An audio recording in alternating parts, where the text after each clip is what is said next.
네, 다 같이 사도신경 하심으로 우리의 신앙을 하나님 앞에 고백하며 새벽 예배를 시작하도록 하겠습니다.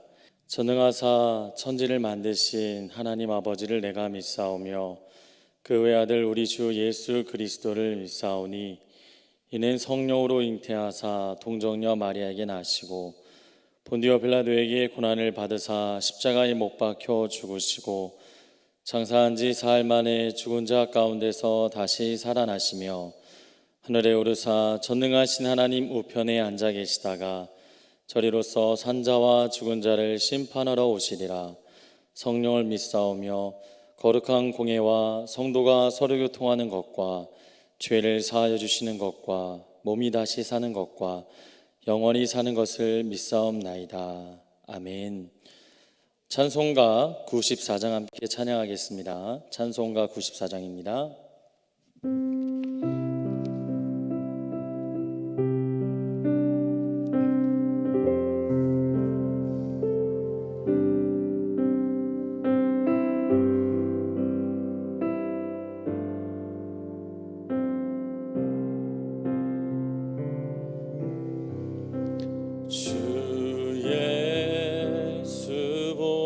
더 귀한 것은 없네. 이 세상 부귀와 바꿀 수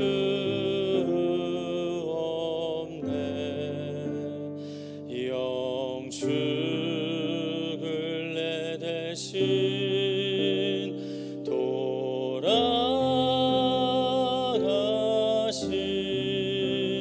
그 놀라운 사랑 잊지 못해. 세상 즐거움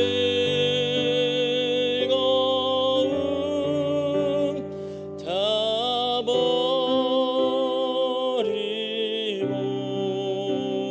세상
세상 행복과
오늘 우리에게 주신 말씀을 다 함께 보도록 하겠습니다. 오늘 함께 볼 하나님의 말씀은 예레미야 28장 1절에서 11절까지 말씀입니다.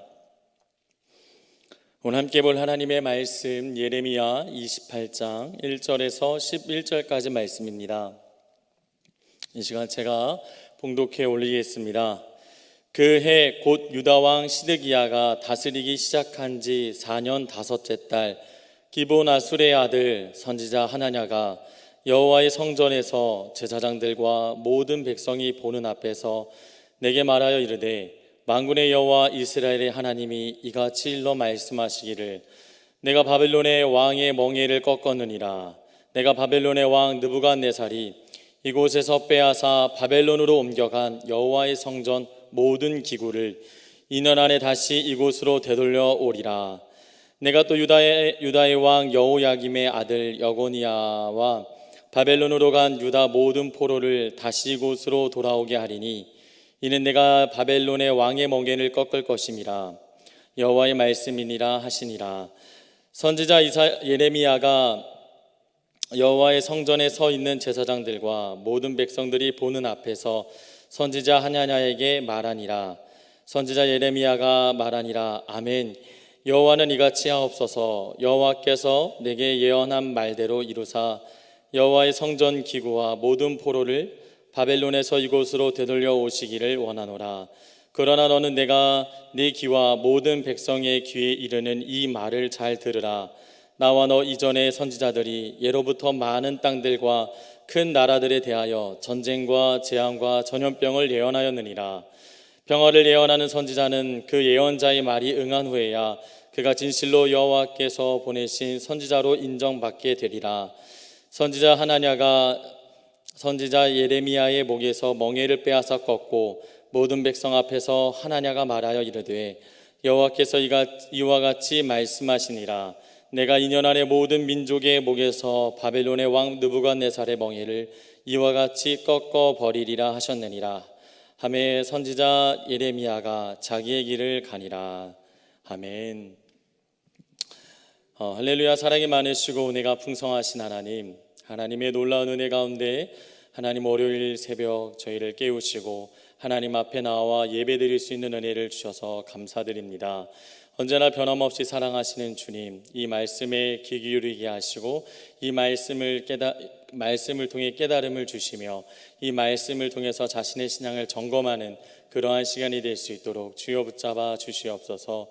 변함없이 저희를 사랑하여 주심에 감사드리며 거룩하신 예수 그리스도의 이름으로 기도드리옵나이다. 아멘. 네, 오늘은 하나님의 백성답게라는 제목으로 이 말씀을 여러분들에게 전하고자 합니다. 네, 먼저 말씀 전하기 앞서 반갑습니다. 네, 좋은 아침, 새벽입니다. 네, 아무튼 그렇습니다. 네, 어쨌든 먼저 오늘 말씀의 배경과 이 본문의 내용을 자세하게 살펴보고 그리고 오늘날 하나님의 백성으로 살아가는 저와 여러분에게 주시는 교훈이 무엇인지를 이 시간을 통해서 함께 짧게 살펴보고자 합니다. 먼저 본문을 살펴보기 전 이 배경이 되는 27장의 내용을 보면 27장에서 예레미야는 이렇게 예언합니다. 먼저는 하나님의 명령에 따라 열방과 유다를 향하여 바벨론에게 철저히 복종할 것을 권면합니다. 그리고 두 번째는 거짓 선지자들의 평화 예언의 허구성을 밝히며 경계하는 내용으로 이루어지고 있습니다. 그러니까 너희들이 바벨론의 포로가 된 것이 하나님의 계획과 섭리니 너희들은 철저히 복종할 것을 이야기하는 것이고요. 그리고 이런 고난과 고통이 빨리 끝날 거라고 말하는, 빠르게 평화가 임할 거라고 말하는 사람들은 거짓 선지자들이니 이들을 경계하라고 말하고 있는 것입니다. 그러면서 예레미야는 이 메시지를 단순한 말이 아니라 행위 예언의 방식으로 전달합니다.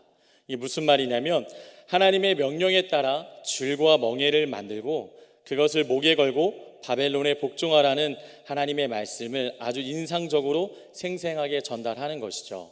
그러니까 이 줄과 멍에를 목에 감고 나서 이것이 의미하는 바가 무엇인지 압니까? 하면서 메시지를 딱 전하는 거예요. 그러니까 하나님의 말씀이 더 생동감 있게 다가오는 것이겠죠. 이게 바로 28장의 그 본문 말씀의 전 이제 배경이 되는 것인데요. 그리고 나서 이어서 28장 본문 말씀이 이어집니다. 그래서 28장에는 바벨론에 복종할 것을 권면하는 선지자와 정반대의 예언을 하고 있는 하나냐의 갈등을 다루고 있다라는 거예요. 오늘 본문 말씀은요. 그래서 한 절씩 보면 본문 말씀 1절에서 4절을 보면 이러한 내용이 있다라는 것을 알 수 있습니다.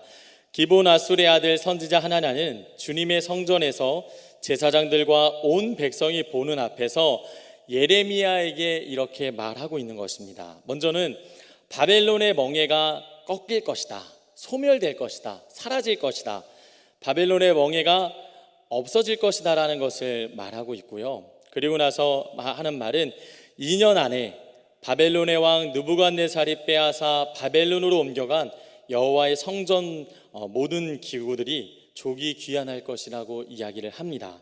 또한 바벨론으로 간 유다 모든 포로들이 다시 이곳으로 돌아오게 될 것을 예언하고 있다라는 거예요. 하나냐가 이렇게 예언을 하니까 당시의 백성들은 기쁠 수밖에 없는 거예요. 우리가 포로 생활이었고 우리가 압제를 당하는 이 상황이 빨리 끝난다는 말에 매우 기뻐하고 많은 사람들이 환호하고 또한 많은 사람들이 듣기 원했다라는 겁니다. 아무튼 이렇게 희망적인 메시지를 전했다라는 거예요. 얼마나 좋았을까요? 그러나 이를 들은 예레미야가 하나냐에게 이렇게 응답을 합니다. 28장 6절에 보니까 아멘 여호와는 이같이 하옵소서라고 먼저 운을 떼요. 이게 무슨 말이냐면 나도 그렇게 되기를 원한다. 다시 말해 나도 너와 같이 이 유다 땅이 회복되기를 원한다라고 운을 뗍니다. 당시 유다 땅의 멸망을 전한 예레미야를 대부분의 사람들은 매국노로 보거나 잘못된 선지자로 여기는 사람들도 상당히 많이 있었어요. 유다 땅이 망한다고 하니까 기분 좋아할 사람이 어디 있습니까? 그러나 실상 예레미야는 그 땅이 하나님 앞에서 회개하고 회복되기를 누구보다도 간절히 소망하는 애국자였다라는 겁니다. 그러니까 예레미야는 하나님의 말씀을 전하지만 사실 그 마음으로는 빨리 유다 땅이 회복되기를 바랬다라는 거예요. 그래서 아멘 여호와는 이같이 하옵소서라고 말을 했다는 겁니다. 그러나 예레미야는 이어서 이렇게 반문을 합니다. 8절에서 9절 말씀, 나와 너 이전의 선지자들은 예로부터 많은 땅들과 큰 나라들에 대하여 전쟁과 재앙과 전염병을 예언했다. 평화를 예언하는 선지자들은 그 예언이 응해야 하나님께서 보내신 선지자로 인정받게 될 것이다 라고 반문을 합니다. 그러니까 예레미야는 과거 선지자들의 예언의 말씀을 먼저 상기시키는 거예요. 그러니까 단순히 예레미야 스스로가 혼자서 하는 예언이 아니라 과거 선지자들도 백성이 범죄했음에도 불구하고 도무지 회개하지 않을 때는 심판과 다가올 멸망을 결코 피할 수 없었음을 예언했다고 이야기를 하는 것입니다. 그러니까 이는 무슨 의미가 담겨 있냐면 하나냐와 같이 희망적인 메시지를 맹목적으로 전한 선지자들이 없었다라는 거예요. 그러니까 너가 전하는 예언이 아무 의미가 없다라는 것을 이야기하는 거고요. 또 한편으로는 예레미야 자신이 증거하는 이 예언이 과거에 있었던 선지자들도 동일하게 했던 말이라는 것을 의미하고 있다는 것입니다. 아무튼 이렇게 이야기를 딱 전했을 때에 이야기를 전해들은 하나냐는 예레미야가 행위 예언에 사용했던 도구인 멍에를 꺾어버립니다. 기분이 나쁘다는 것이죠. 자기는 이제 유다 땅이 회복될 거다라고 말했는데 그렇지 않다라고 반박을 하니까 기분이 나빠서 예레미야의 목에 있었던 그 멍에를 꺾어버립니다. 그래서 28장 10절 말씀을 보니까 선지자 하나냐가 선지자 예레미야의 목에서 멍에를 빼앗아 꺾고, 하나냐는 자신의 예언이 확실하고 분명함을 다시금 생생하게 전달합니다. 이렇게 멍에가 꺾인 것처럼 우리는 해방이 될 거다라고 이야기를 해요. 그런데 여기서 예레미야는 더 이상 반론하지 않습니다. 예레미야는 자신이 가던 길을 가게 된다라는 거예요. 이를 통해서 하나냐의 예언을 인정했다라는 말도 있는데 그건 사실이 아니고요. 그런 의미보다는 더 이상 논쟁을 하는 것이 아무런 의미가 없다라는 것을 의미합니다. 그래서 예레미야는 자기 갈 길을 가게 된다라는 거예요. 오늘 본문 말씀의 내용이 지금 이렇게 설명한 대략 이런 내용인데요. 이 본문 말씀, 거짓 선지자 하나냐와 참 선지자 예레미야가 서로 대립되는 모습을 보여주는데, 그렇다면 이 본문 말씀을 통해서 오늘날 하나님의 백성으로 살아가는 자들에게 주는 교훈은 어떠한 교훈일까요? 세 가지를 여러분들에게 말씀드리고자 합니다. 먼저 첫 번째는 하나님의 백성은 하나님 앞에서 살아가야 한다는 교훈을 줍니다. 거짓 선지자인 하나냐와 참 선지자인 예레미야의 모습 속에서 서로 분명하게 다른 모습들이 비춰집니다. 그게 무슨 말이냐면, 거짓 선지자 하나냐는 하나님보다 사람을 의식했다라는 거예요. 하나님 앞에서 예언을 하고 하나님의 뜻을 이루는 그 선지자가 아니라 사람의 기분에 맞춰서 사람의 인정을 받기 위해 사람을 의식함으로 그렇게 예언을 했다라는 겁니다. 반면에 참 선지자 예레미야는 사람보다 하나님을 의식했다라는 거예요. 이게 극명한 차이라는 것입니다. 하나냐는 사람을 기쁘게 하고 사람들에게 인정받는 것이 무척 중요했습니다. 그래서 거짓으로 예언했는데요, 당시 분위기 또한 이랬어요. 당시 이러한 분위기를 너무나도 원했다라는 겁니다. 성경을 자세히 보면 시드기야 왕은 느부갓네살 왕이 세운 왕이었습니다. 그러니까 1, 2차 포로 때에 여호야긴 왕을 바벨론으로 끌고 간 다음에 시드기야 왕을 바벨론이 세웁니다. 그 세우는 이유는 바로 친바벨론적 성향을 원했기 때문에 세운 것이겠죠. 그러나 당시 시드기야는 매우 반바벨론적 성향을 갖고 있었어요. 그러니까 어떻게 해서든 반역을 꾀하고 싶었고, 어떻게 해서든 이렇게 유대 관계를 쌓아서 주변의 에돔이라든가 모압 족속이라든가 여러 가지 그 왕들과 함께 어떻게든 바벨론을 대적하고 싶어하는 마음을 갖고 있었습니다. 또한 백성들은 1, 2차 포로 때 자신들의 왕, 그리고 다니엘과 같은 그런 귀족들, 또 성전의 도구들을 빼앗겼기 때문에 바벨론을 향해서 당연히 기분 좋지 않은 반바벨론적인 성향을 갖고 있었다라는 거예요. 그러니까 사람들의 이런 분위기, 왕도 그렇고 백성도 그렇고 모두 다 이런 분위기였기 때문에 하나냐는 하나님의 뜻이 아닌 사람들의 뜻에 맞춰서 사람들을 의식함으로 이러한 말들을 행했다라는 것입니다. 반면에 예레미야는 사람이 아닌 하나님 앞에서 행동을 했다라는 거예요. 사람들은 예레미야의 이 예언을 싫어했습니다. 하지만 그는 예언하기를 결코 멈추거나 주저하지 않았다라는 거예요. 왜냐하면 하나님의 뜻을 이루는 것, 또 하나님 앞에서 살아가는 것이 무엇보다도 중요했다라는 것입니다. 이 둘의 다른 모습 속에서 과연 나는 지금 누구 앞에서 살아가고 있는지 질문할 필요가 있습니다. 사랑하는 성도 여러분, 지금 여러분들은 하나님 앞에서 살아가십니까? 아니면 사람 앞에서 보여지는 그것을 놓고 신앙생활을 하며 살아가십니까? 하나님의 말씀 성경 곳곳을 보면 우리가 누구 앞에서 살아가야 하는지를 아주 분명하게 이야기해주고 있습니다. 구약 성경만 보더라도 그렇죠. 구약 성경의 요셉을 보면 그렇습니다. 요셉이 누구 앞에서 살아갔는지 창세기 39장 9절 말씀에 명확히 나와 있는데요, 그가 보디발의 아내와의 동침을 거절하고 나서 이렇게 말을 합니다. 그런즉 내가 어찌 이 큰 악을 행하여 하나님께 죄를 지으리까? 하나님 앞에서 살아갔다라는 거예요. 다른 누구도 아닌 하나님이 먼저였다라는 겁니다.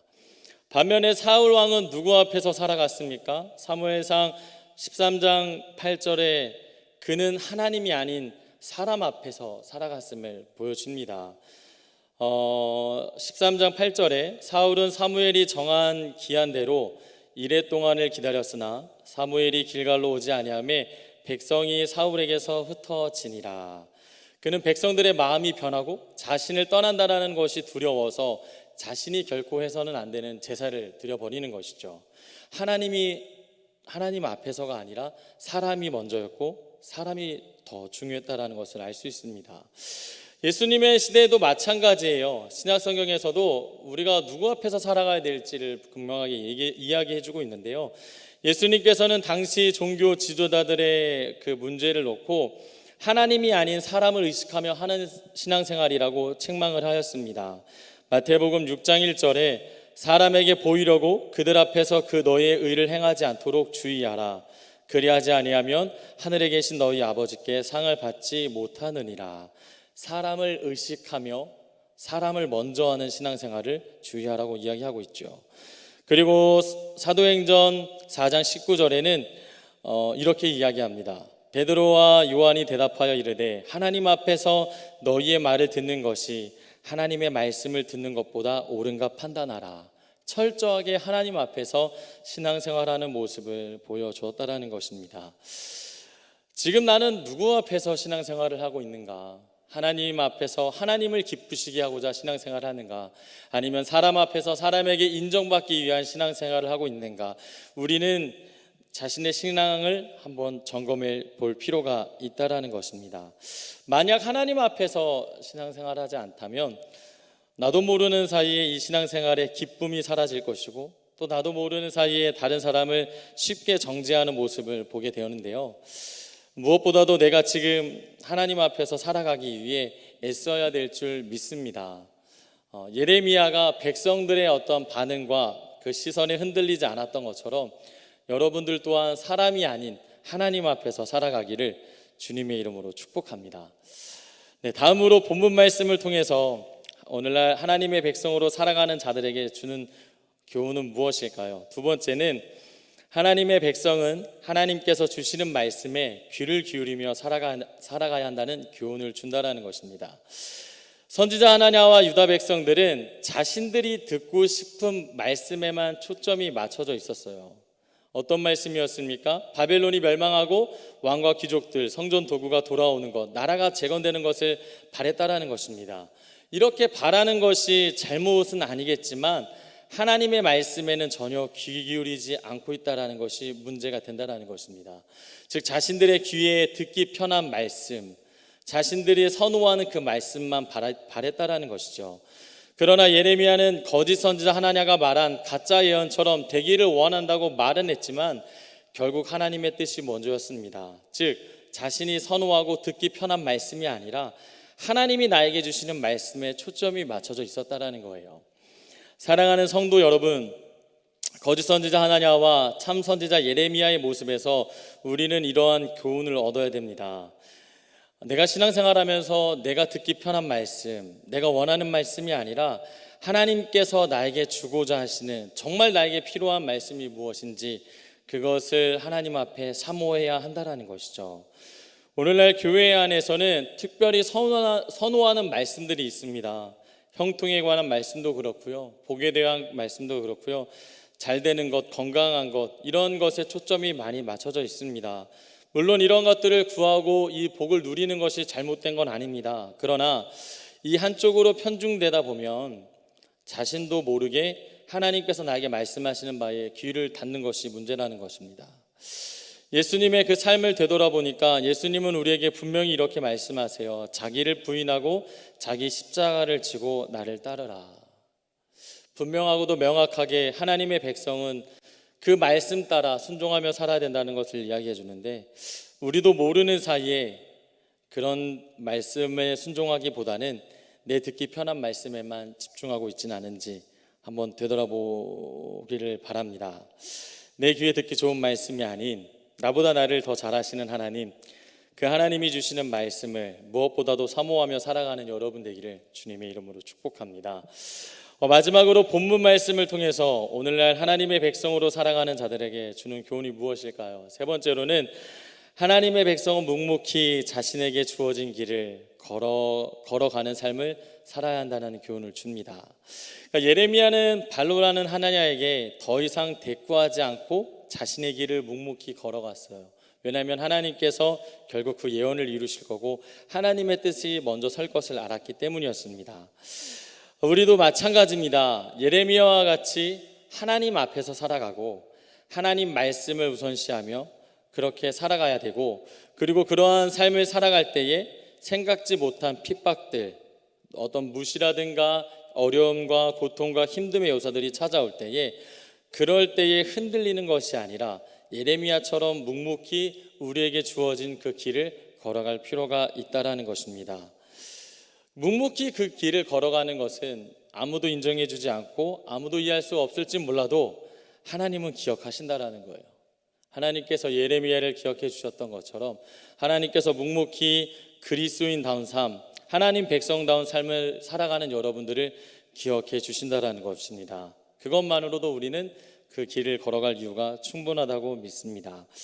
말씀을 마치고자 합니다. 거짓 선지자 하나냐와 참 선지자 예레미야를 통해서 얻은 교훈처럼 저와 여러분 모두 하나님의 백성답게 하나님 앞에서 살아가고 내가 원하는 말씀이 아닌 하나님께서 오늘날 나에게 들려주시는 그 말씀을 사모하고 귀 기울이며 묵묵히 여러분들에게 주어지는 참 그리스도인의 그 삶의 길을 걸어가시기를 주님의 이름으로 축복합니다. 기도하겠습니다. 하나님 감사합니다. 하나님의 은혜로 살아갑니다. 하나님, 오늘 이 말씀을 통해서 우리 각자의 삶의 그 신앙을 점검할 수 있기를 원합니다. 우리가 사람에게 보여지는 신앙생활이 아닌 하나님 앞에서 하나님을 기쁘시게 하는 그 신앙생활을 하게 하시고, 또 내가 원하는 말씀이 아닌 하나님께서 오늘날 나에게 들려주시고자 하는 그 말씀에 귀를 기울이며 순종하고 또 묵묵히 그리스도인의 삶을 살아갈 수 있도록 주여 저희들을 붙잡아 주시옵소서. 매일같이 주의 도우심을 구합니다. 하나님 이끄시고 붙들어 주시옵소서. 감사드리며 거룩하신 예수 그리스도의 이름으로 기도드리옵나이다. 아멘. 주님이 가르쳐 주신 기도로 예배를 마치겠습니다. 하늘에 계신 우리 아버지여, 이름이 거룩히 여김을 받으시오며 나라 임하옵시며 뜻이 하늘에서 이루어진 것 같이 땅에서도 이루어지이다. 오늘날 우리에게 일용할 양식을 주옵시고 우리가 우리에게 죄 지은 자를 사하여 준 것 같이 우리의 죄를 사하여 주옵시고 우리를 시험에 들게 하지 마옵시고 다만 악에서 구하옵소서. 대개 나라와 권세와 영광이 아버지께 영원히 있사옵나이다. 아멘. 각자 기도하겠습니다.